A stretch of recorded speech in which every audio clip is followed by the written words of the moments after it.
So this should be recording now. I should pull up the wiki first and foremost, just so I'd have that in there for reference. Okay.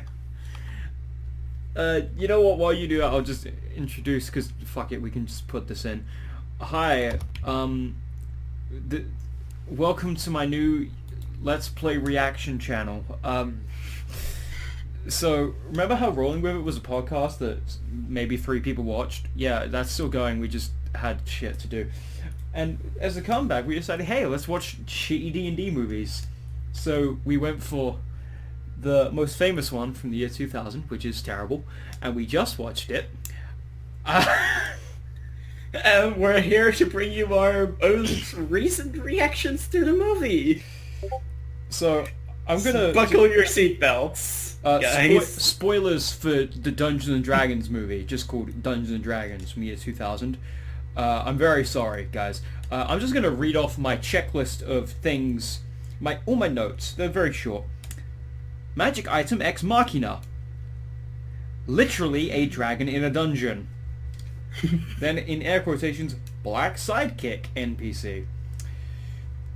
But that's not an NPC. It's a player character at this point. He just dies halfway through. Kind-hearted princess in a fascist society, because we've never had those stories before, now have we? I should have turned my Discord to do not disturb. Oops, who cares? It kills. That same black sidekick NPC, his name is Snails? Snails. Yeah, terrible name, by the way. Snails. Snails. He screams when he jumps like 8 feet.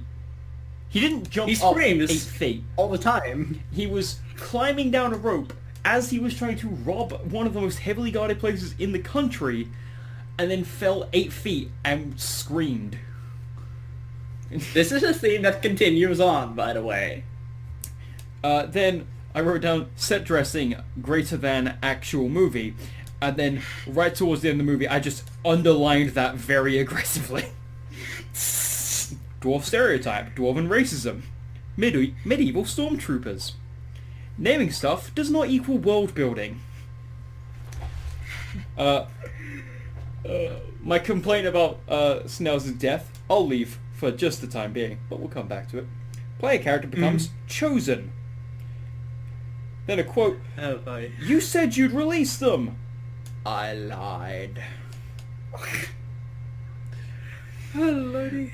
Then, because the magical MacGuffin item, the Eye of the Dragon, was put on Snails' grave, yeah, sure, that's not getting stolen. And then post-mortem, I decided I needed to add in something. Why is your queen in gold ring mail? In all caps. Yeah. With 3 exclamation marks and 3 question marks. Yeah. By the way, we're doing this from the perspective of, if this movie was a D&D campaign, what did you gonna do bad? Yeah, here's another disclaimer real fast. We've never played 3.5, which this campaign is likely to be based off of. Or I say campaign, this movie is likely to be based upon of. So if there's any races that we might have missed, or classes or magic items, sure. That was one fucking race we missed.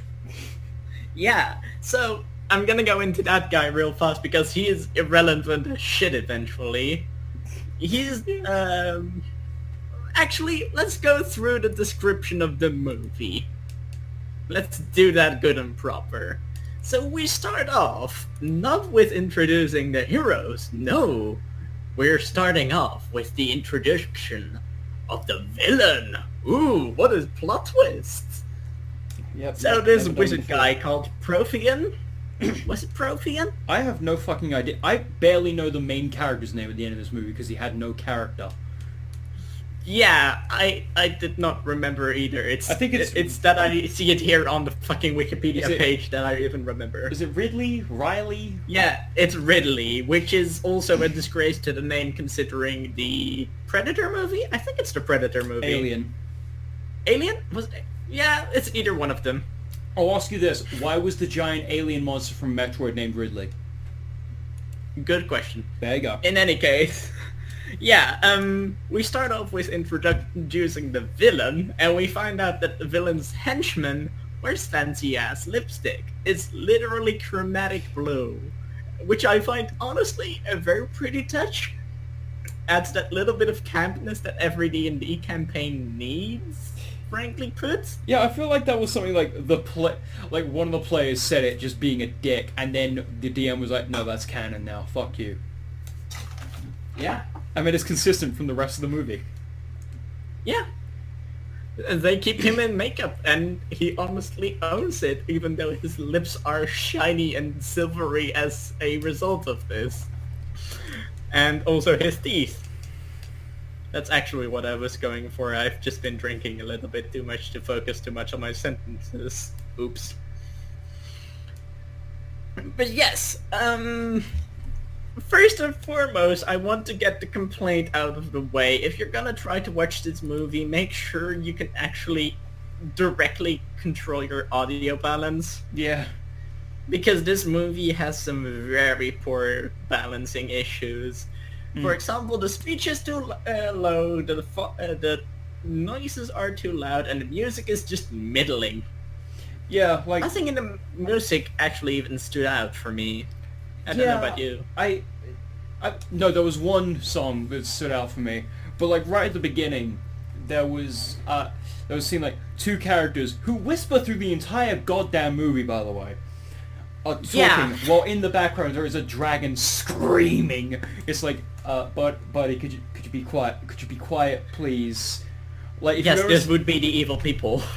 If you've ever seen Hunter x Hunter 2011, it's like the last episode where Gon's dad is just sitting next to him and there's tweeting birds that are louder than the conversation. So he just screams, hey, could you shut up for a minute? That's this movie. Yeah, basically. Also, I want to note that this movie made less in the box office than its budget originally had been disposed. Yeah, its budget was $45 million. And the box office results were 33.8. Eesh. That is depressing, honestly. To be fair, I can see where all of the money went to in that movie. Yeah, and it wasn't the acting, let me tell you that much. But there was one well-acted scene. One. Across 115. And frankly, it's the most bullshit scene. But we'll get to that. Yeah. There's a whole movie in the way first. So, the mage Prothean tries to create this one specific scepter, a facsimile to what the scepter of the Empress will be later introduced to wields, something to control golden dragons. His attempts, however, totally fuck up, and he's forced to kill the golden dragon. Yay! Which, by the way, continues screaming as he continues to have his conversation. Like, yeah. The audio focus is totally off with this movie. Yeah. But apparently, dragon blood sets fire to water. Who knew? Yeah, like, the blood sort of, like, slowly trails out. By the way, the CG in this movie is fucking garbage. Like, it's... Oh yeah, there are some good background scenes, but background scenes are too easy for CG. You don't pay attention to those. No, only if the background... CG is terrible. Only if the background is stationary. If the background's moving at all... No, that's why most scenes take place where characters are standing still, because they can't move, otherwise they can't keep up. Yeah. So, with the river catching fire, we pan to introducing our two main characters. This being Ridley, played by Justin Whalen, and Snills, played by Marlon Wayans. These two are our lovely, incredibly charismatic rogues. Yep, Slugs definitely isn't annoying, and I remember every feature about Ridley's face, even right now, 2 minutes after seeing the movie. My first response to Ridley was discount Leonardo DiCaprio. Yeah. And that is no joke.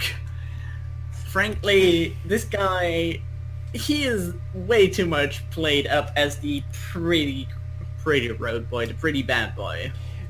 See, there are a few sorts of rogues that you can make. There's the urchin, the street rat sort, who's like like actually just a dirty scrounging thief. Then there's like the gentleman thief, see Persona 5. And then there's the swashbuckler, who is the most charismatic, who could carry a scene just by his mere presence. You wouldn't have to do anything, you just have to be there. They're trying to make the Count of Monte Cristo. Yeah, they're trying to make him that. They're failing, but they're trying. Yeah. So we see these two discussing a heist to some location we're not particularly savvy to. The movie is awful at telling you about locations and world building. I don't know, it was the Mage College. Cause they're like, yeah, but we don't find that out until later. Yeah. We're just like... So we cut away from this discussion to move through a council meeting of the aristocracy, basically, of this particular kingdom, which is called Izmir. And we see Prothean and the council discussing the controversial views, quote-unquote, of Empress Zavina, played by Thora Birch, who wants to give rights to non-mages in Izmir.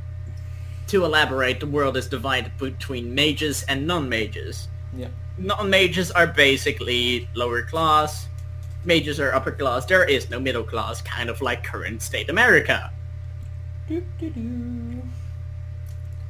I'm not bringing political views into this, not at all. Oh, don't worry, I'll bring those back up later when she has her appeal scene.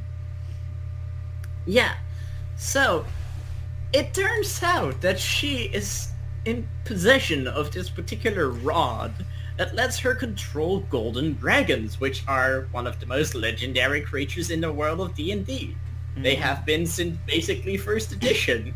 They're in the fucking name. Like... Yeah. Like, the two main things you do in D&D. Dungeons and shitposting. Dragons are extremely rare. Dragons. They never come up, but when they do, you fucking feel it. Oh yeah. I mean, that's how most DMs play out dragons. Mm-hmm. But as it turns out, her control over those gold dragons is still kind of shitty. So she considers seeking out the Rod of Zvril, a scepter that controls the red dragons. Frankly put, that's a stupid idea, as we've learned to find out later.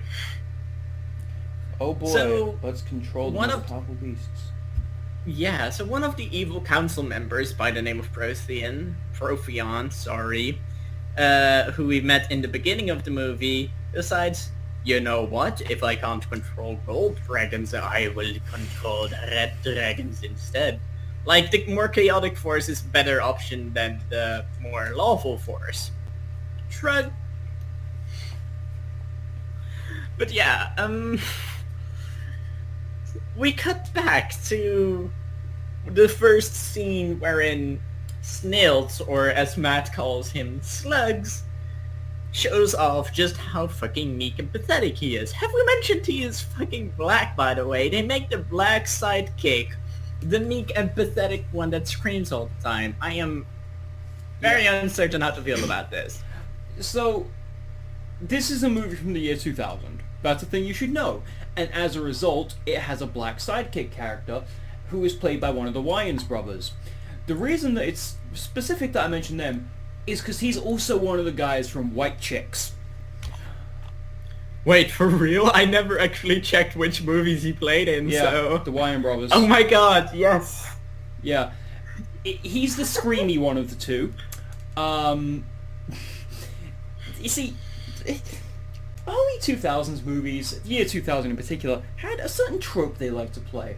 And you could see this even later in Food Fight, which came out 2012. Garbage movie, by the way. But it had a black sidekick character because it was supposed to come out in 2002. And it's not necessarily racist. But it's not racist. Yeah. It's... That is about the best way you can put it. This movie, frankly put, does kind of give in to stereotypes, as we'll come to discuss later. Yeah, like his thing is, like, he screams. Like, because he's the funny black guy, because our main... He's the comic relief. Yeah, our white straight dude protagonist has no character, so this guy has to have all the character. It's like how Jar Jar, you know Jar Jar, everyone's favorite character from the Star Wars universe. Oh, yeah, I love him. The reason people hate Jar Jar is because he is the center of every joke in all of that fucking movie. Every joke is Jar Jar. Like, shit, it's a serious scene. Jar Jar eats some shit. That's why people hate Jar Jar. He's annoying. Same thing applies to slugs. Yeah. Also, want to point out, the black guy is a rogue. Yay for progressivism! To be fair, both our main characters are. To be 100% Yeah, okay, fair. the white and the black guy are both rogues, but still, I wanted to point out that, of course, of all the black side characters, the male black side character, because there's a female one, go figure, they're rogues. Yeah, I mean, it doesn't help that the black one is the bumbling thief who can't do it. Like, he's the thieves from Home Alone, whereas our protagonist is supposed to be like Arsène Lupin. Like, yeah, basically. So, we cut to this mage's college, actually, and we see this young lady who is a apprentice to this old-ass wizard, and I wrote down a little note saying, I'm a wizard, so I should have a big beard, because the wizard she was apprenticed to was an old white man with a bushy old beard. a wizard is never late, he is never early, he arrives exactly when he has a beard. Except he totally dies in, like, the coming 5 scenes? Yeah. Also, like 2 scenes earlier, like the Empress girl was walking along with him, and it's like, so this is a wise mentor character with a beard and is aged. Fuck, he's gonna have the longest lifespan in this movie, even longer than fucking snails. Oops. But yeah, this man. Okay, so we then cut to Sales and Ridley rummaging throughout some sort of magic items room, and I gotta give them props. Here and there, they actually insert some proper magical items from the D&D verse, like the items you see in the manuals. Yeah. Apparently, one of the items they pick up, a box of illusions, summons a draconic image, which yells out a lot, alerting to Marina, which is the younger mage, and the older mage who stays behind, that holy shit, there's some intruders going around here. See, that's the part that pisses me off, because, like, it's not necessarily even that the box is being particularly loud, it's that at that point, Snail starts screaming again, for the 4th time, and now they're like, by the way, he's only screamed after entering this building, which apparently there are 2 wizards 2 doors down from them, and it's like, ah shit, there might be people here. Yeah. Also, I have to say, while the props themselves are cool, they are used very poorly. For example, Snail's character holds up what is presumed to be a dragon horn. He says it's a dragon tooth. A tooth. It's a tooth. You'd imagine one of those things would be heavy as shit, yet he lifts it around like it's a fucking feather. Yeah, which, in and of itself, is funny, but... Like, he's throwing it around with, like, one hand. Yeah. Not exactly proper prop. He's got shit in his other hand, and then meanwhile, Ridley looks back and they're like, "The fuck are you doing there, man?" It's like, dragon tooth. Put it away. Like, oh, come on, man. Like, he's making all the generic motions you would make, but he's holding a dragon tooth.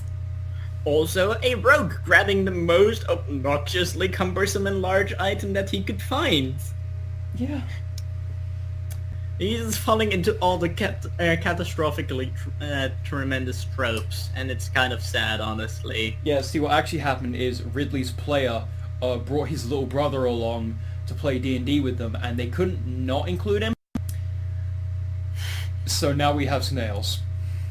Yeah, so he co-pilots, basically, the character. But yeah, they got caught by Marina, who is apparently played by a lady called Zoe McLellan. I honestly cannot tell you if she's done anything important. She's not really... Her Wikipedia page does not extend much more beyond the roles that she's done. Although she apparently played in NCIS, which I gotta commend. I like that series. I will say she's probably like one of the best actors in the film. Like, like she's one of the only ones that can actually deliver a scene.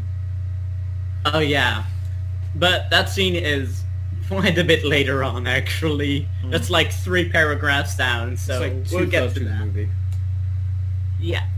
So the 2 rogues get caught by the wizard, who immediately casts...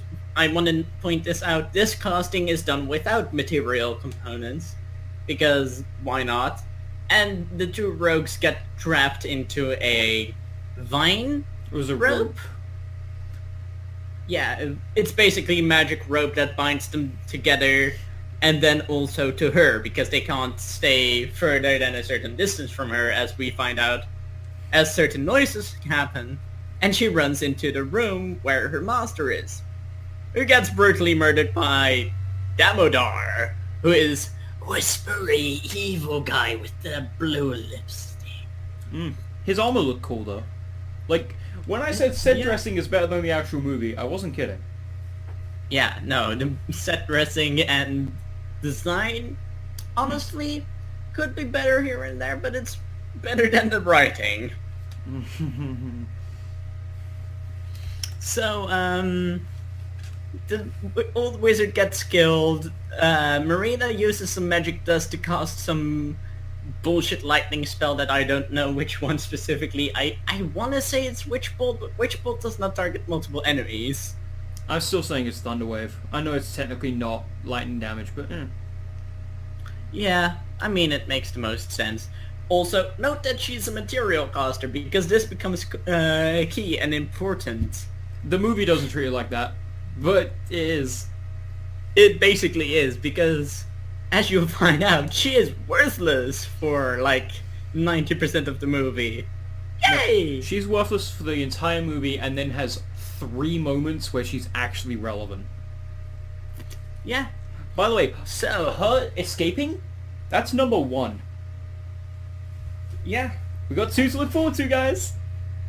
So, she casts a portal after her master got killed for not telling where this particular scepter to control red dragons. Okay, again on the side note, I commend them for getting the difference between red and gold dragons correctly, but on the other hand, there's more dragons on the spectrum than just that, guys. Come on. Yeah. There are more than 2 genders. But to be fair, do you really trust them to CG animate more dragons? I barely trust them with the ones they did. Yeah, no, the CG is terrible. Yeah. Frankly. Yeah, the opening especially has a lot of panning shots of like, look at this great monolithic castle. It's like, you mean that rendering that you did in your 2nd year of college? You mean that one? You mean the thing that looks kind of like Myst, but worse? Yeah. It honestly looked on par with the Myst games, and let me tell you, for the time, that was impressive. Right now, meh. Yeah. We're kind of spoiled. Fun fact, by the way, I'm just gonna insert this. For those of you who have seen Fury Road from the Max series, the ravine scene is actually entirely CG. Wait, what? Yeah, the entire ravine, all of the cliffs and such are CG. You wouldn't believe it if you saw it. Holy shit! Exactly. I thought that was an actual place. Yeah, no, it's apparently CG. But yeah, that goes to show just how much CG has progressed over the years. It wasn't good in 2000, let me tell you that much. And It's also what it honestly looks worse than The Matrix, And which also- was made a year earlier. It's also what it looks like when you put effort into your movie. Oh no. Ooh, are you just throwing shade at fucking Yes, Courtney Solomon now? I'm throwing shade at a 17-year-old movie. Like, Lord almighty. it's 3 younger than me. Fuck 'em. So, after escaping the Mages College and Damodar in specific, Marina gets the map and escapes into the sea with the thieves, and they crash into a pile of garbage. Here we meet. Hey Matt, can you tell me what the dwarf's name was? I literally don't think they named him. They named him. They named him all right. Can you guess what it might be? Well, okay, so let's think about this for a moment. Ridley is named so because he's the protagonist, and a very famous protagonist would be that of Ridley from the Alien movies. Okay, yeah, so that could show that he's courageous, that could show that he's forthcoming, that could show a lot of things about him. So if we're going by that logic, Snails is a bit slower. He's not as refined, but he's got potential. He could be well guarded. Sure, okay, I guess that kind of applies. What was the mage's name? Marina. Marina. Like Marina and the Diamonds. Yeah. She has blue eyes, I think, maybe. She does not. She has brown eyes, but yes. So, using that logic, I would name this dwarf... Dwarf. As appropriate as the name would be, apparently at one point or another they dropped the name Elwood. Oh, fuck off. Elwood. First of all, everyone knows that's an elf name. Like, you don't even have to play D&D to know that's an elf name. Yeah, it does not sound like a dwarven name, does it? And this guy falls in... This is like the first time D&D player who saw dwarves and saw barbarians because they were early up on the list. And was like, okay, yeah, these guys seem cool. So he plays a dwarf barbarian. See, I look at it as even worse than that. I look at it as the guy who watched Lord of the Rings like, man, Gimli is my favorite character, and then played Gimli, but didn't understand anything about Gimli. Yeah, except the Lord of the Rings movies came out after this movie, but yeah that's this is another a point precursor to a Lord of the Rings movies, guys. This is a fucking precursor. And the Empress, by the way, who can control dragons, was like, what, 7 years ahead of Daenerys?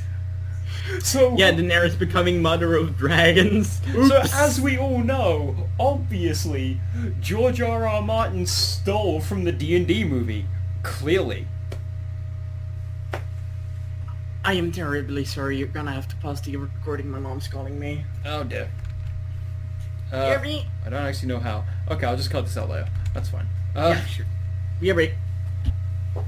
Fuck it. I'm gonna keep talking. So, like, here's the fucking thing. Where even were we? Yeah, so we first see this dwarven character. Like, literally, they turn a corner and hope to lose the guards. Doesn't work. And then they run into a pile of garbage. And in there we find a dwarf passed out drunk saying, I can't get any fucking sleep, or whatever. Next to a bar. If you have friends who are willing to shit on a movie while you watch it, this is a good fucking time. I wholeheartedly recommend this movie if you want to shit on it. It's great. Don't know how long Master's going to be gone, but this is going to be fun. So, let's see. What else? Oh yeah, there's also just randomly a dragon skeleton. Like, it's just there. You may have noticed we didn't mention it, because it means nothing. They spent an entire shot to look at it, but I think that's generally because just some guy made it, and they're like, oh fuck, now we have to put it in the movie. Everyone's a component caster, and they need... So someone picks up a bag of it later, it's like, ooh, little splash of dark magic. 3 guesses who that is. And it's just dark magic. Like, you need the dust to do the magic. What else was stupid? Oh yeah, if we are looking at this as a D&D campaign, it has a main character, which is stupid. Like, it doesn't look it now, but Ridley does just eventually become the main character. He's a bad character. He's not interesting. Like, that said though, he's not as bad as the fuck it, there are no good characters in this movie. This movie's terrible. By the way, I know I spoiled that Slugs is dying. Or it's still, I don't fucking know. I didn't realize Marcy would be making a play-by-play. But that's what we're doing now. So, fuck it. There also isn't that much to talk about this movie. It's like a bad following of Rise of Tiamat. Except Tiamat's not here, because that would cost way too much money to CG. Speaking of, this movie has 2 sequels. It has 2 sequels, and there's another one coming out like this year or next year. I say this year or next year, most likely the latter, because it's apparently still in writing stages. Made by the same fucking person. The movie is not well received. Not many people like it. How's it actually rated on Rotten Tomatoes? Let's look this up, guys. So from the poster, which I've probably put on screen, it's like showing this wide array of characters. Now, you may have noticed there's a little imp at the side. He shows up sometimes. Don't worry about him. He's not relevant to anything. Not really. The guy over there, the guy on the right, the one with the blue lipstick, yeah, he whispers every line in the entire movie, and I hate him. I hate him so much. Also, you'll see snails right there, front and center. Well, not center, just to the left of our character. Well, right, just to the right of our main character, just behind him. He's always got his back. He's not. He actually tries to leave at one point, I think. It's terrible. I hate this movie. So, the mage, just to the left, the smaller face, the big ones at the back are our villains. The one up and to the left of Ridley, was it Ridley? Yeah, Ridley. She's one of the main characters in the movie. She is probably the second most relevant character in this story, other than the antagonists. Let's read what the critics say on Rotten Tomatoes. Critics say this movie has a cheap look and is badly directed. True, despite the presence of talented actors, for the most part. The performances are really bad, and additionally, some people are offended at Marlon Wayans' character, calling it a racist throwback to black stereotypes. Oh, they're fucking correct. This is not a good movie. It's really bad. Ugh. It made 14 million in the box office. 14 million. Lee Arenberg as Elwood Gutworthy. Gutworthy's a pretty dwarven name. Sup? Hi, I've been talking non-stop. Okay then. I'm at this point. I heard Gutworthy. Yeah, Gutworthy is dwarf's last name. That's a dwarven name. Elwood is an elven name. It's an elven last name as well. Ugh. Yeah, I can't believe that they named the dwarf Elwood, frankly. Surely it's like Ironheart. Stonehammer. Also, I'd like to note that we meet this dwarven person in the garbage. Yep. Outside of a tavern. Yeah. I did actually mention, while you were gone, I found it interesting that there was a sign saying, dwarves not allowed. Because that's almost like a story. He's right next to a tavern, he's clearly drunk. Does that mean that he got kicked out for doing something so bad they can't let any dwarves in ever? Because that's almost an interesting story. I want to know what happened there. But no. They then jump through the garbage into the sewers, which was apparently there the whole time, and also Elwood knew about. Which implies that Elwood is in fact a sewer rat, which would not be too far off of his character because he does just about as much. What are you talking about? A sewer rat can at least survive off of excrement. He doesn't even survive off of the excrement that is this movie. Ooh. I mean, the one who really fails at that is snails, but... So, apparently our main gang gets a bounty on their heads now. after letting by Damodar after letting Prothean know that the protagonist got away with the map. Prothean then does something really fucked up and weird and totally out of canon for D&D universe at least, which honestly, homebrew as many monsters as you like, I encourage this still. But Prothean creates a tentacled monster inside of Damodar's head.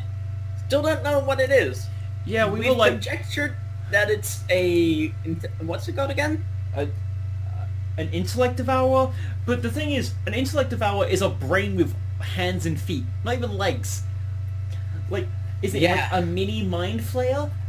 We don't know. It's just some monster with tentacles inside of Damodar's head now. Basically, that's the thing. It's the villain from Men in Black 2, who has like those weird tentacle things coming out their fingers. That's who this is. Yeah, so they hide out in this tavern because what's D&D without a tavern? And it shows that Ridley has a higher use magic device skill than Marina, the wizard, does, after he manages to magically activate a scroll and get sucked into it, after which Marina does the same and promptly gets sucked in as well, leaving the dwarf and the frankly incapable sidekick to deal with the side effects Marcy, of Damodar effect. His name is Snails. He is an important part of our cultural history as a species. No, he is not. How could you even? Speaking of that, when this scene's being introduced, like, more evidence that there was more effort in the set dressing than there was in the movie. But it's like, the bartender holds out a drink, a waiter takes it, hands it to someone, and it just follows up this chain, goes up to the second floor and reaches who it needs to go to. Like, yeah, I fucking like that. Yeah, there was someone actually sitting between the banisters, leaning down, fetching the cup from the first floor, up to the second floor, handing it to a table. I thought that was really cute. Yeah, it was a really nice touch. It's also possibly the only time there's a halfling in the movie. Like, I'm also totally stealing that scene, by the way. Oh yeah, like there's they mention a halfling at the beginning when Snails is showing how endeared he is to his friend and is breaking into one of the most heavily guarded places in the world and is loudly complaining. Like, yeah. This is right before he falls and screams, by the way. Yeah. Remember how you told me that when we stole this from the halfling? It was called me. Also, that was one of the most touching moments because what's his face actually copied Snails' words. Yeah. He was just mouthing out the words like, come on, we've all been done this 100 fucking times. Like, yeah, that's an actual relationship there. I like that. But then that just dies and we never talk about that again. Yeah, so Damodar and his henchmen attack Elwood and Snails, who are still left inside of the tavern. There is some commotion and they find themselves outside, where Ridley and Marina eventually exit the map and decide to work together on the scepter. Here's where the big MacGuffin is revealed, called the Eye of the Dragon. Marcy, you skipped one of the most important scenes of the movie. Snails awkwardly hitting on an elven woman. Shit, right, yeah. And Elwood, I guess that's his name now, saying, fucking elves. They're not dwarves. That's it. Get yourself a fat lady. With a beard you could hold on to. You could hang from it. That's the actual quote, and I actually really like that.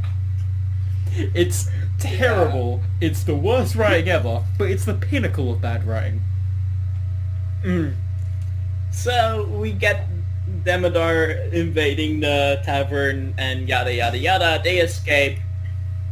And Ridley and Marina escape the map, wherein the first hint, quote-unquote, of Ridley being in love with Marina are dropped with his insistence on helping her find the scepter. So, now we get into another city. We don't get told which city it is, but they meet. Here's my biggest complaint about this movie, frankly. That one homebrew NPC with a vaguely British accent that we have no fucking idea what he is. See, he could be like a weird off-brand of a tiefling, but also he doesn't have horns, and also he's quite clearly alien-esque. Is he like a weird brand of orc? I doubt it. He's blue. Did a mind flayer fuck an orc that somewhere in his past family line made a pact with a demon? Is that what happened there? Because I don't know. He basically has like this dinosaur as mane, like on the middle of his head. It's like not even a horn, it's just fucking a feature on his head, on his skull. It's like a sail. Yeah. It's absolutely bizarre, and he talks with this vaguely Scottish, Irish, British accent, and it's really weird to place. Matt had trouble placing it. Here's the thing about being English. You can determine the fucking house someone grew up in from their voice alone if you're good enough. I'm not... I think he was Western. Though keep in mind I grew up Which in implies that he might be Welsh. Yeah. Keep in mind, I grew up in London, which means I can't do that whatsoever. Yeah, so he did this very overly British accent and it was kind of terrible. But indirectly, he leads them to the Den of Thieves, led by Xylus, played by Richard O'Brien. Yeah. Who, by the way, this is the best part of the movie. Once you find this out, you can't stop hearing it. He's the voice of Ferb's dad from Phineas and Ferb. Yep. Who actually is British. So he also apparently presented Crystal Maze for a while. Like, that's the most interesting thing about this movie. The presenter of the Crystal Maze and voice of Ferb's dad is an element of this world. I wouldn't say he's a character, but he's an element of the world. Yeah, he also played Riff Raff in the Rocky Horror Picture Show. Yeah, it's just... God damn. It's just... Yeah, he presented the Crystal Maze in 1990 to 93, and then, for some reason, 2016. So he was actually active in the Crystal Maze last year. Mm-hmm. By the time of this recording. It is honestly kind of jarring. Yeah. They got some really good big names in here, and it's kind of fucking with me. I mean, on the Rotten Tomato page, the critic consensus, despite the presence of talented actors, the performances are really bad. Yeah. Like, frankly, this guy was the most charismatic of all of them, which is befitting of a leader of thieves. Yeah. Though I will say, by the way, the actual rating this got on Rotten Tomato, 10%. That's low. That's lower than the Emoji Movie. Think about that for a second. Oof. That said, though, I had more fun watching this than I ever would watching the Emoji Movie. Yeah. Oh, lordy. So yeah, frankly put, this one was the most charismatic of all of the characters and quote-unquote antagonists, because as we find out, he possesses a treasure that the main characters want, but they're not gonna get it for free. The jewel of the great MacGuffin Empire. Yes, exactly. Ran itself also to known ruin. as the Eye of the Dragon. The Eye of the Dragon! No, Marcy, you're too close to the actual song. We'll get copyright striked. Hell no, we won't. No, you're right, as long as it's under 10 seconds.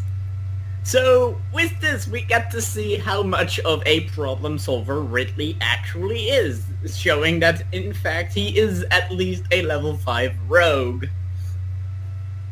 Because he manages to just acrobatics check and athletics check himself through most of this maze. I've still got a complaint about the pacing of his problem solving in the thing, but meh. If you see for yourself about he triggers multiple traps just for sake of triggering multiple traps instead of just one. Yeah. Like, I actually do like in the room where it's like, oh, there's a bunch of holes in the walls and there's pressure plates. He does stop, take out his sword, and just starts pressing them. It's like, oh, fire trap, okay.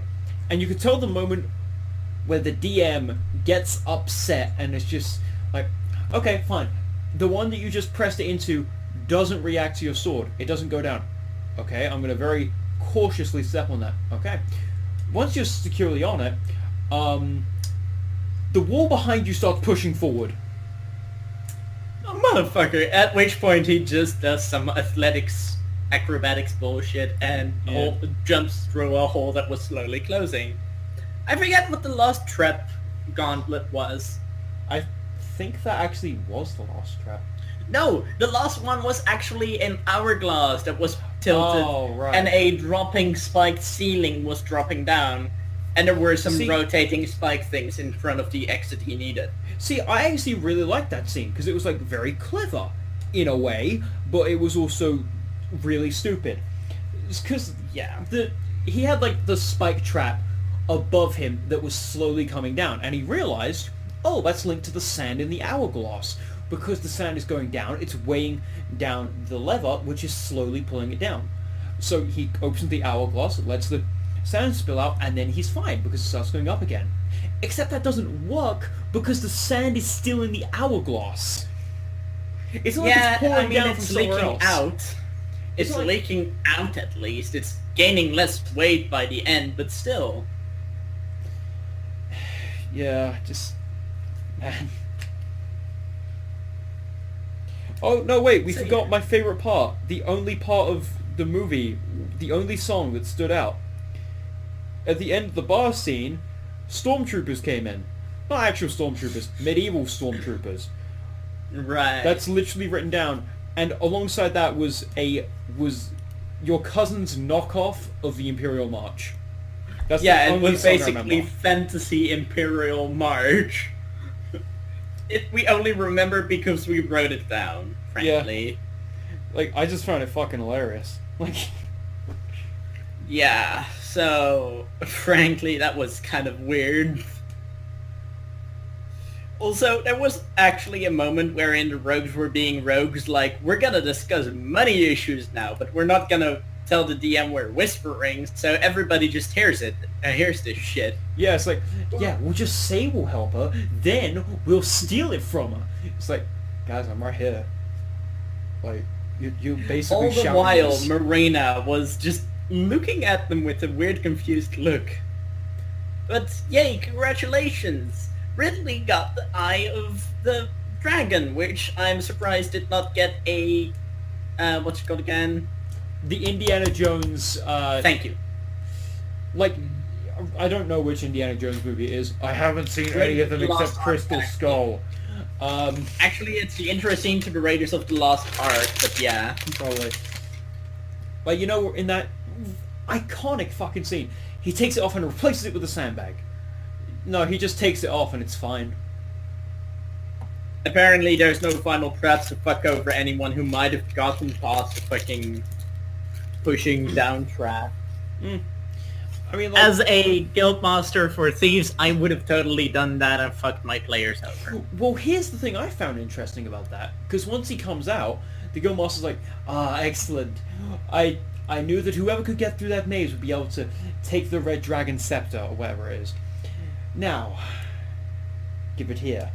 It's like, to me that implies that that maze was already there and he built the Thieves Guild around it because he couldn't get it. But if he attracted good thieves, someone would, then he could get and make a fucking fortune.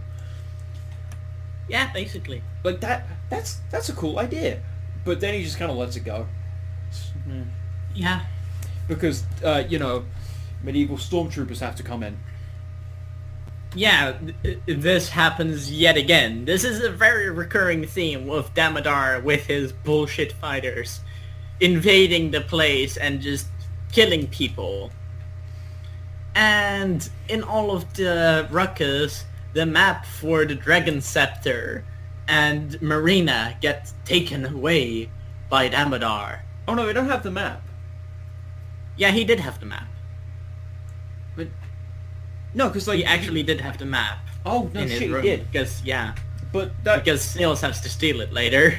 Yeah, I do find it very interesting though, because before the map is stolen, he lights the end of the map on fire with a torch and says, "Clear a path for us to get through, or we let it burn." So, okay, stand aside. It's like, what? We couldn't hear you, man. Speak up. He didn't. But, you know, they make a path, and he immediately sets out the flame and starts to slowly walk through. And no one assaults him. Yeah, he should have had the flame going. Like, yeah, it would damage the map more, but fucking... you'd still have the map. Yeah. And Marina, for what little she's worth. Which is debatable, depending on who you're asking. I mean, I'll point out that on the poster, she has got roughly the same amount of space dedicated to her as the imp that shows up sometimes. Oh shit, yeah, we entirely forgot to mention the Oh, end. don't worry. I mentioned it while you were gone. Oh, thank you. So yeah, they escape the Thieves' Den, but without Marina. Oh no! But our quest must go on! Yeah. So, they go on. Simple as that. Yeah. Though, at that point, something actually kind of interesting happens. Predictable as fuck, but interesting. So remember that hot elven lady who Snails was hitting on earlier? She comes and kicks their asses and is like, "Sup, I'm the royal tracker who was sent after you." Which was mentioned earlier, so okay, fair enough. I mean, you know, I'll point out at this point, we've got a female mage who has to stay back and is generally used as a MacGuffin, the strong straight guy action hero, the black thief, and now the dwarf whose only character is dwarf, and now the elven ranger. Like, this is the most generic party you could have. Yeah. All we're missing is a tiefling warlock. Frankly, yeah. So yeah, they get captured by her. They convince her, yeah, no, we're actually good. Don't worry, it's good. And then they invade the castle that Damodar and what's-his-face chill out in. Yep. Ridley saves Marina, and Snails splits off to find the map. But he gets caught in what is honestly the most interesting thing about this entire movie. Okay. A trap that looks like oatmeal. Okay, so here's the thing. Like, this oatmeal trap is disguised as, like, a rug that's on the floor to the bed area of the room. He also has a hookah. He's got many things, including the bag of dust magic I mentioned while Marcy was gone, which is essentially the component casting needed for all magic in this world, except for super high-level mages. Awesome. Here's the thing. The map is before the trap. So let's say you were walking in and just saw it there. Which, by the way, it's not hidden whatsoever. It is top of the desk, sprawled out so you can see it's definitely that map. Walk up, grab that, walk out. But because Snails walked around because he's incompetent, he stepped onto the trap and then fell in. Yeah. This trap is basically like a pit of quicksand, except it totally still looks like oatmeal. I'm gonna keep calling it oatmeal because it frankly is oatmeal. To me, it looked like what happens if you just smear wedding cake over a wall. Yeah, that's actually a very appropriate description.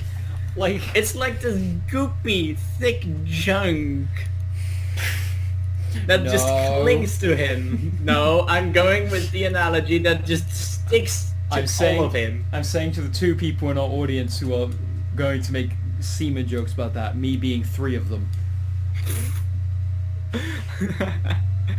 Fair enough. But yeah, it's not quite like semen because it's chunky. Yes. Well, depending on what you eat. Enough No, of this. that's even worse. Let's stop talking about semen. Anyway, the Dungeons and Dragons movie. Yeah, so, he actually, for some reason or another, gets fished out by Damodar in order to get his ass beat. See, I also don't understand this, because when Snails is walking in, he sees Damodar's armor, and it looks very cool. He's like, oh yeah, and he does a little thing behind it, he stands behind it and does a stupid face, and then makes fun of the whispering thing, and then goes around to his bed. Cool. It's actually something fun for a character moment, for what little there is. Yeah. And then Damodar shows up and pulls the guy out, but he's put on his armor, which means he saw a thief in his room and was like, hang on, I need to put on my armor. Yeah, like when they basically cut out when he fetches Snails out of this the sludge, and we go back to Ridley saving what's her face, Marina, from her trap. Oh, we forgot to mention she got totally mind drained by Damodar's mind creature. That was stupid. I still don't agree with that sort of monster. It just seems like a Deus Ex Machina to me, but sure. Yeah. In any case, that aside, yeah, so they start escaping, and as they do, we see the cut back to Snails and Damodar fighting. Snails eventually manages to escape into some courtyard, where Damodar follows, casually sauntering after him instead of running.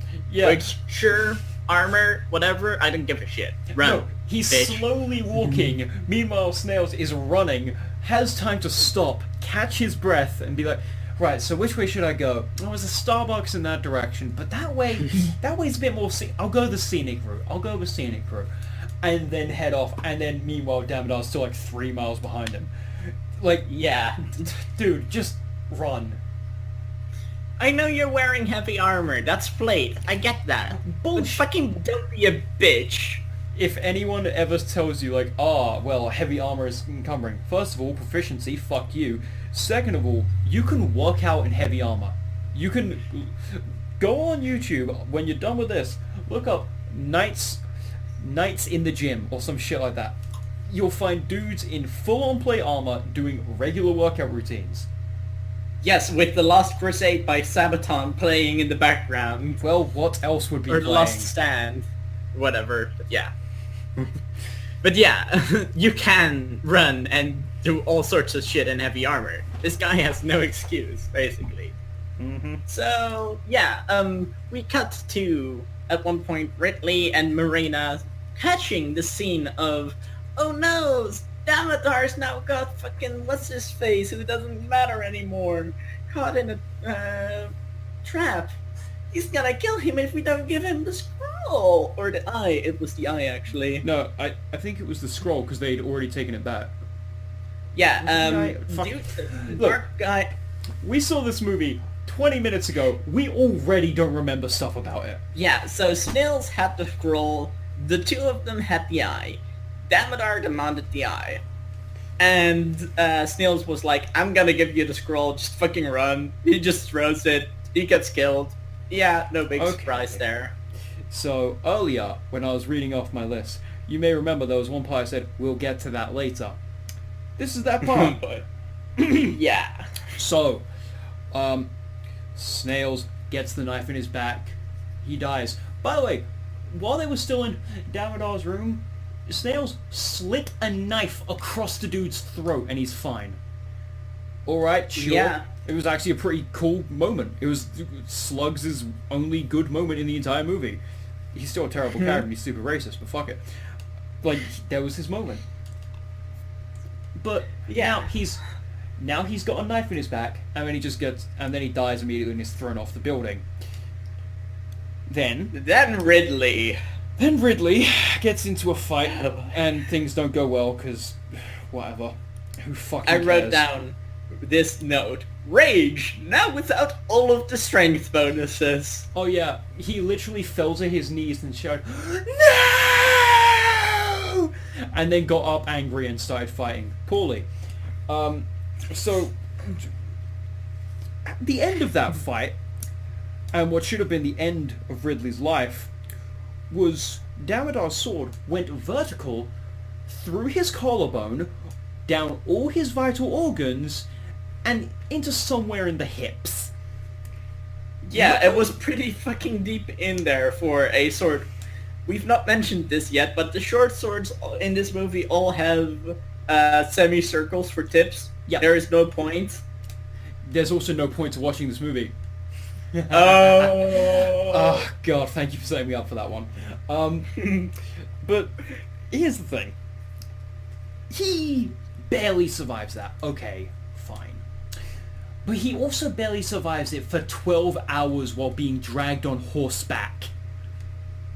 Yeah, Marina summons a portal, yanks him along after Damodar thinks he's dead or something. I don't know why they get to escape. Damodar could have just followed them, but sure, whatever. Yeah, because she picked up the pouch of black magic, which Slugs apparently dropped, but didn't actually ever drop, and should still be on his person down at the bottom of the castle, whatever. Yeah. So... Oh yeah, also Beholders are in this movie. Oh yeah, shit, we totally forgot. They were ugly, by the way. There were Beholders. They have literally no reason to be there, and they don't act like Beholders, but there are Beholders. Those are iconic, Yeah, right? Nexus yeah, and they are. Owlbear. Yeah. Frankly, an owlbear would have been a better choice because they would probably be more tameable than a beholder. Yeah, and still prove enough of a challenge for these fucking jokers of a character. They're like level 4, realistically. They're like level 4 or 5 at best. But whatever, they're doing Rise of TM up, fuck them. Yeah, so, they escape into this elven village or whatever bullshit. You know it's elven because it's in the forest and there are lights in the giant trees. It's like Avatar. Yes. So here we meet Tom Baker. Yes, actual Tom fucking Baker played in this movie. Yep. And he apparently somehow heals or resurrects. Like, that's... If we're going by 5th edition, that's like a 5th or 6th level spell of resurrection if he's dead, or a very heavy healing spell. Yeah, I think the one that you decided it was Cure Wounds because he had to touch. He had to have touch. Mm-hmm.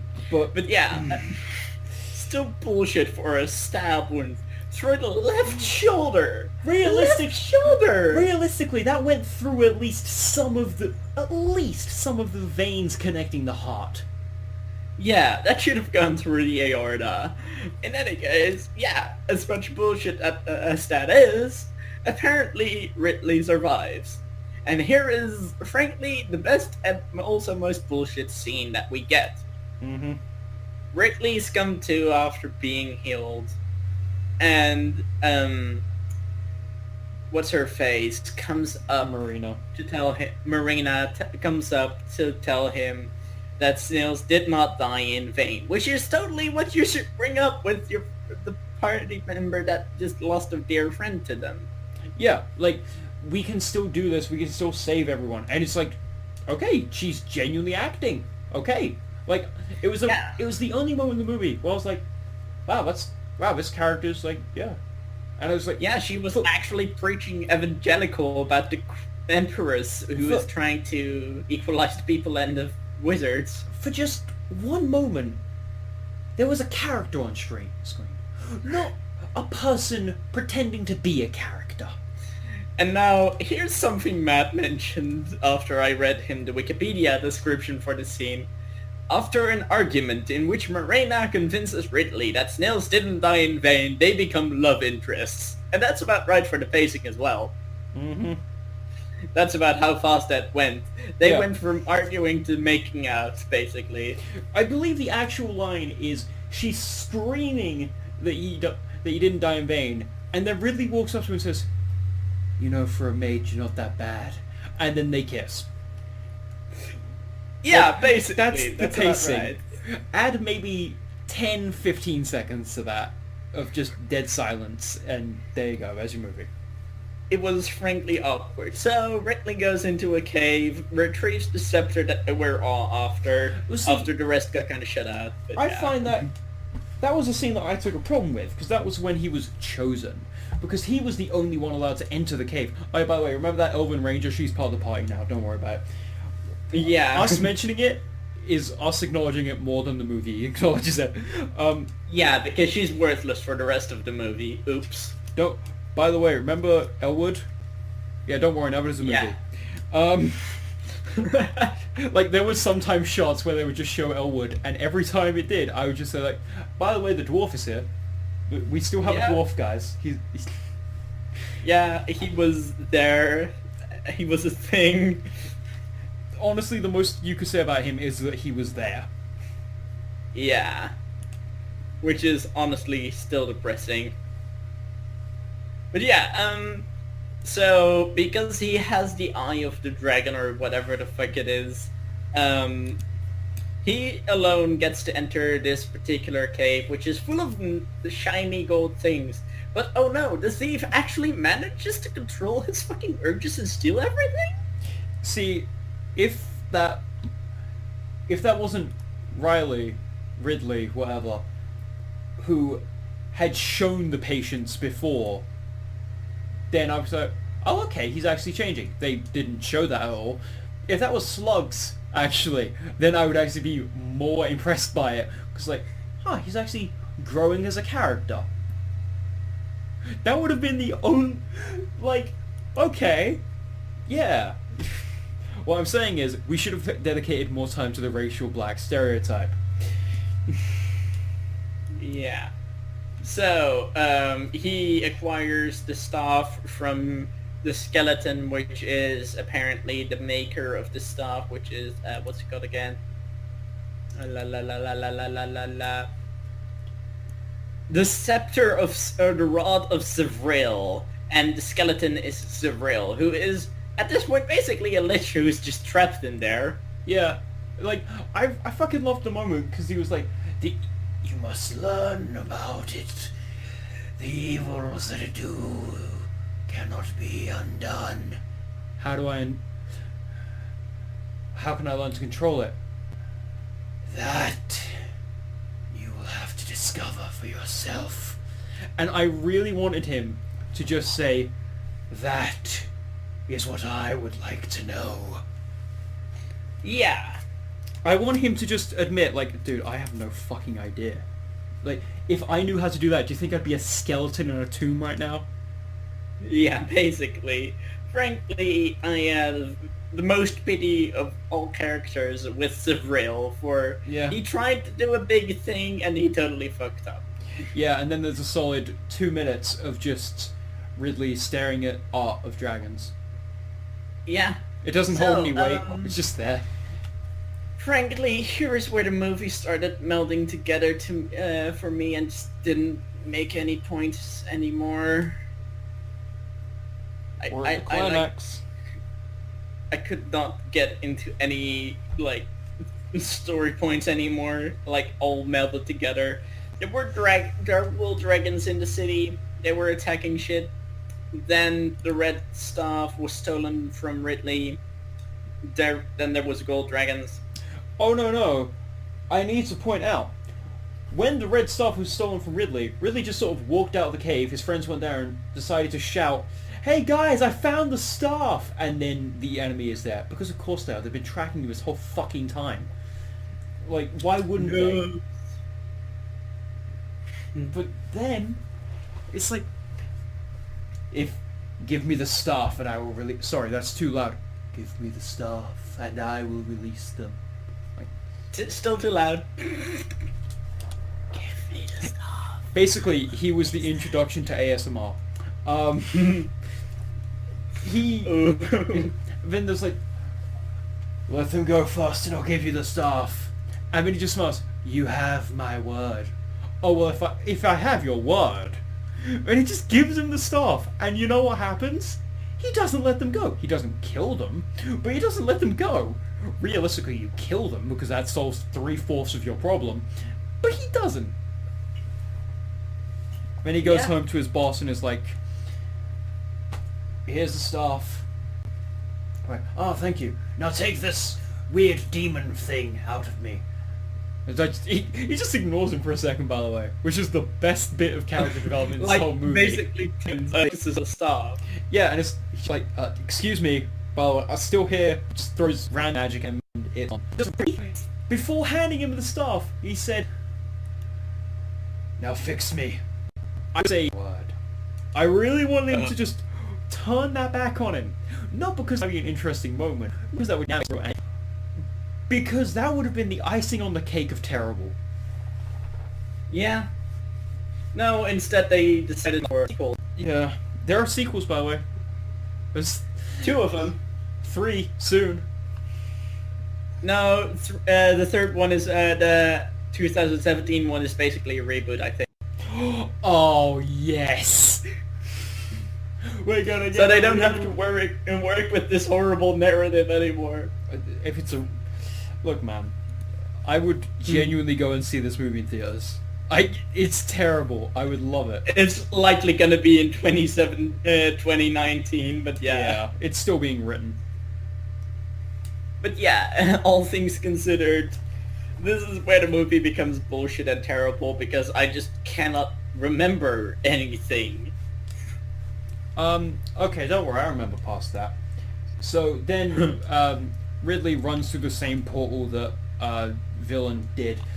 Damodar did, and it's like, he doesn't show up for a few seconds later, and then they go upstairs to the climax scene. And the gold dragons and the red dragons start fighting, because red dragons show up, oh no! And fucking that's happening in the background. And nobody gives a shit, by the way. Yeah. So then Ridley has a very, very, very, very, very choreographed fight scene where they're following a pattern of how to hit their swords. It's like up, up, down, down, up, down, up, up, down. Some shit like that. If you watch it, you can actually see that in work. Then the actual bad guy shows up, the one who took the red staff. It's like, ah, yes. And he's got some other stuff, which has got, like, the best shielding spell ever. Because as soon as someone goes to swing a sword, it just moves itself in place in his hand. It's like, yeah. And then he throws it away. It's like, oh, I don't fucking need this anymore. I have this other stuff, which he also throws to the floor, and it's the artifact he's been searching for this whole movie. Yeah. Fine. So then he starts dealing with Ridley's friends who show up out of literally nowhere. Yeah, I have no idea how they get there. Marina should not be able to cast magic at this point. Which reminds me, remember how we said she picked up that pouch of black magic powder? She left that there. Yeah. She left her only means of being useful there because her actual use is being lips to kiss.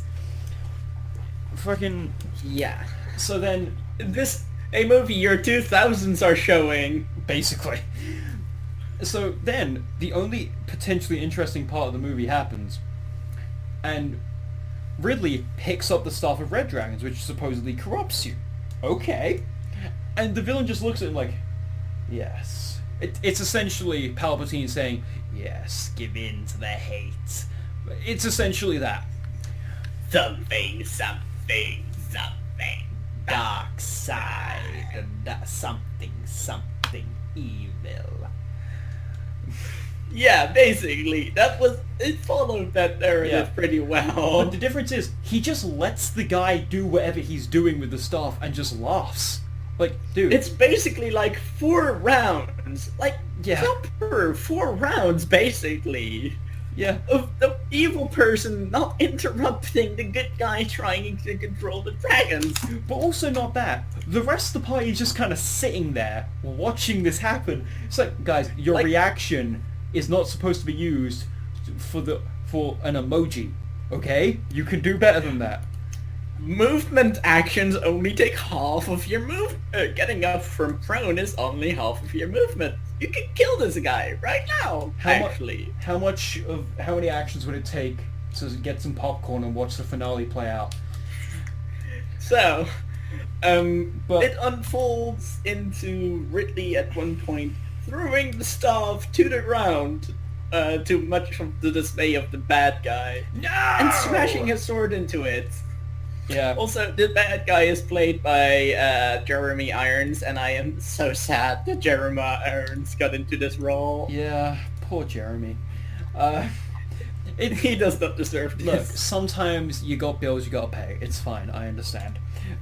Yeah.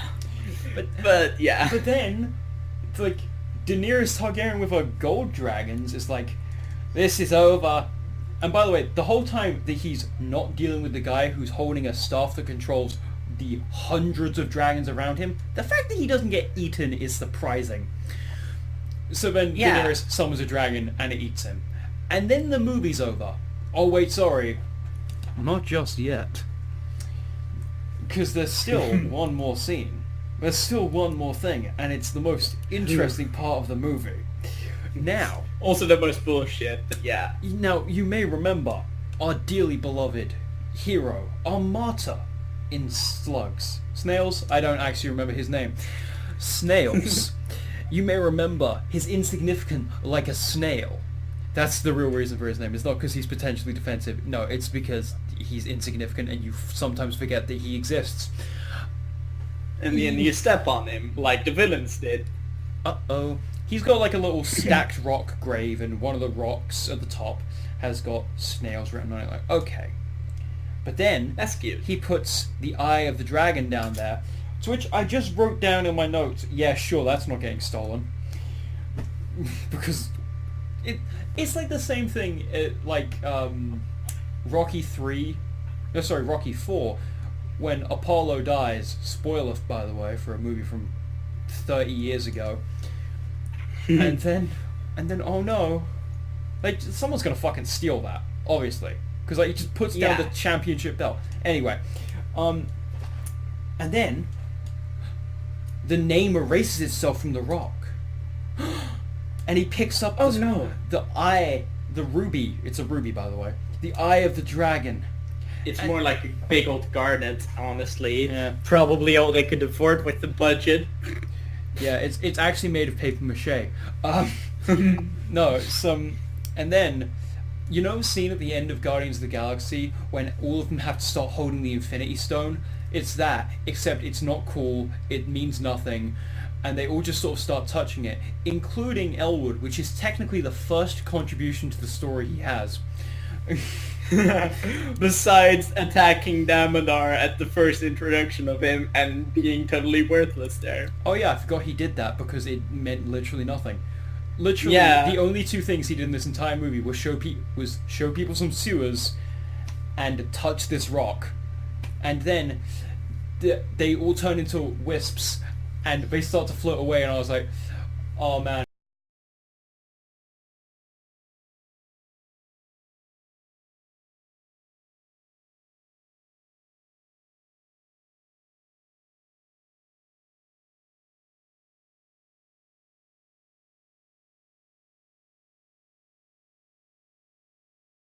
Imagine if they just faded to black right here, and that was it. Then they did. And this was before the after credits scenes were becoming popularized, so of course there's fuck all after that. Yeah, that was this movie. So, Marcy, how did you enjoy our romp? Frankly, I enjoyed the movie for how terrible it was. Yeah. And it's one of those movies that you watch for a laugh, just like you read your My Immortal for a laugh. There's another layer to that story now that the truth has come out, but that's another story entirely, but yeah. Yeah, like, honestly, I tried watching this movie on my own once. It is so bad if you're on your own. Watch it with a friend, but do watch it, because it is a fucking mess. It's great. It is wonderful to laugh at. If you like bad movies, this is a must-watch. Like, it honestly is. It's that bad, especially if you like D&D. Because there's like one or two moments in it that are like genuinely kind of charming. It's like... If you like Paul Blart, watch this. No, because at least in Paul Blart there's a fart joke. Oh. I haven't seen the movie, but I know there's a fart joke. I don't know where it is. I just know it's there. It's a Kevin James movie. Fair enough, but yeah, this is one of those movies that is just so horrible. You watch it for it being so horrible. Yeah, it's... But honest... Like, by the way, we mentioned the CG's bad. You don't... Like, you can see on the poster, that dragon, that's roughly the level of CG on the dragons. Like, Yeah. it's not... I want to note good. that The Matrix came out a year before this and had, like, literally 5 times better CG than this. Yeah, I mean, a lot of people like The Matrix, sure. I mean, my current desktop background is just falling code from The Matrix. Why? Because it looks cool and it makes me feel like I'm a hacker. Is The Matrix a good movie? Not really. But at least there's a lot of things that can be said about The Matrix. You know, Also, it's a forefront thinking of Orwellian ideals. Okay, cool. A lot of stuff. Great. But this has nothing. yeah. Also, here's a little fun fact about you, about this movie. The guy who played the dwarf, Lee Arenberg, actually plays Pintel, which is the fat one of that gay couple out of the Pirates of the Caribbean. Well, like the guy with the midget with the bazooka. Yeah, basically, he's the one with the beard who is the friend of the one with the fake eye. Oh my god. See, the thing He is, actually plays that guy. yeah, it's very telling that the only thing I remember that character for is the fact that he was short and at one point had a bazooka and then launched himself backwards. That's... I don't know if he had a bazooka, maybe a hand cannon or something. It wasn't a bazooka, but it was basically a bazooka. Like... Yeah, he is basically the fat short friend of the guy with the lost eye. Yeah. Which, honestly, is more memorable than his role in this movie because he did fuck all. Yeah, he did something in Pirates of the Caribbean, like be charming or part of a good movie. By the way, this movie had 3 writers. I want to point that out. Yep, and it's also produced by Courtney Solomon. What else has Courtney done? Let's see what you got on me, Courtney. What? Apparently, nothing too particularly catching. I see El Gringo in here. Oh boy. Let's see. There's Cake. Everyone remember Cake? Scream of the Banshee. Damn, she makes a lot of movies, and it shows. She, 1, yeah. 2, 3, 4, 5, 6. 6 movies in 2012. Yeah. Fun fact, she is actually working on a new movie for the Dungeons and Dragons series, which is currently in its script phasing. Also, it's 7 movies in 2012. Oh my god, Okay, so interesting thing. Courtney Solomon, Dungeons & Dragons was her second movie, okay? Released in 2000. Her first movie was called Bedlam. Would you like to guess when that came out? Shh. No, I don't want to guess. Tell me. 1946. 46? That sounds like bullshit. She was born in 71. I'm telling you what Rotten Tomatoes is telling me. She was apparently the executive producer on Bedlam.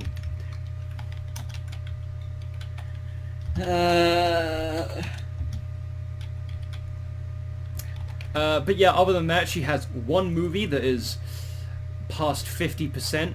Sorry, she has 2 movies past 50%. One is Enemies Closer, for which she was the producer. The other is Universal Soldier, Day of Reckoning, which only has 53. It's also interesting how many of the stuff she's worked on doesn't have a score yet. Even though the picture apparently shows a male-presenting person with a beard and a mustache. What? Is Courtney Solomon a guy? I don't know. I don't know either, but I am concerned now. Oh lord, Dungeons and Dragons on Rotten Tomatoes has gotten a 10% rating. Yep. mentioned it earlier. It's yeah.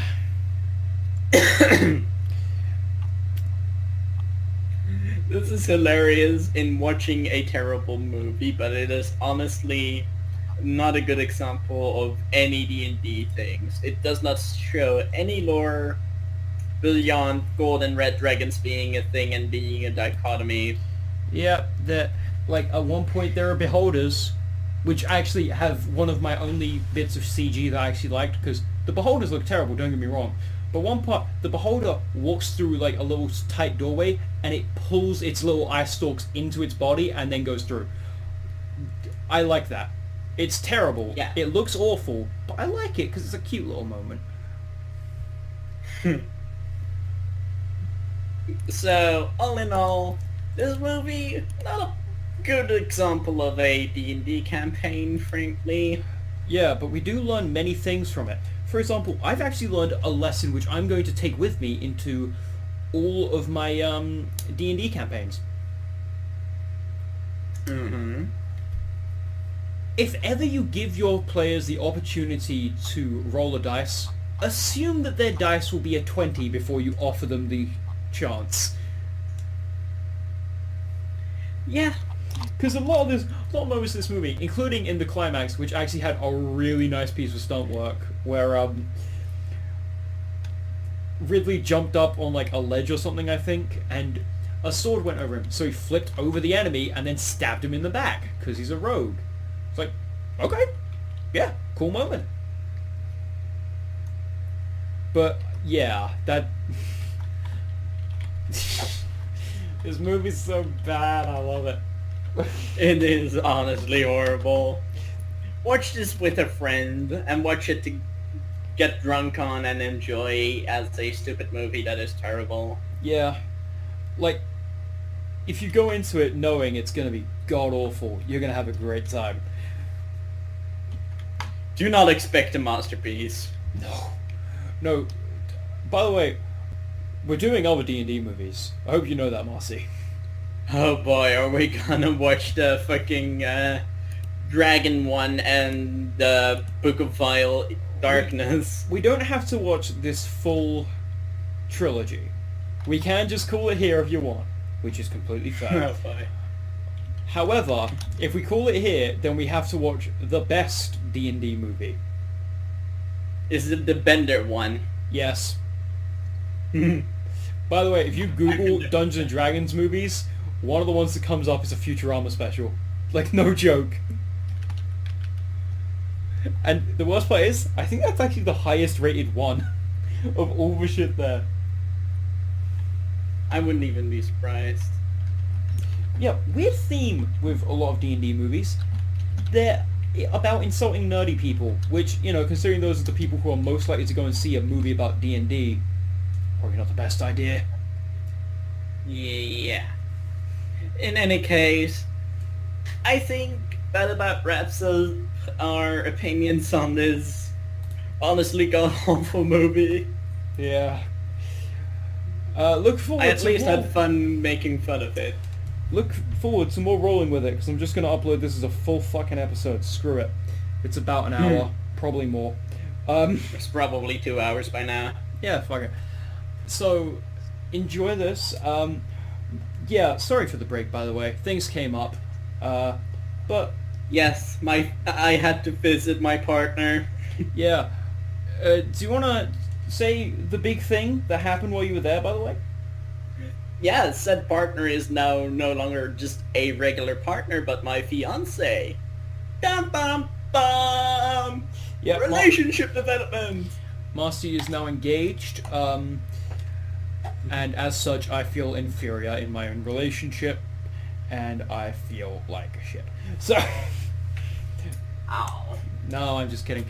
But guys, please remember to like, comment, and subscribe, but fucking only if you want to. I don't actually give a shit. Do whatever you want. Okay, bye. We're done now. Bye.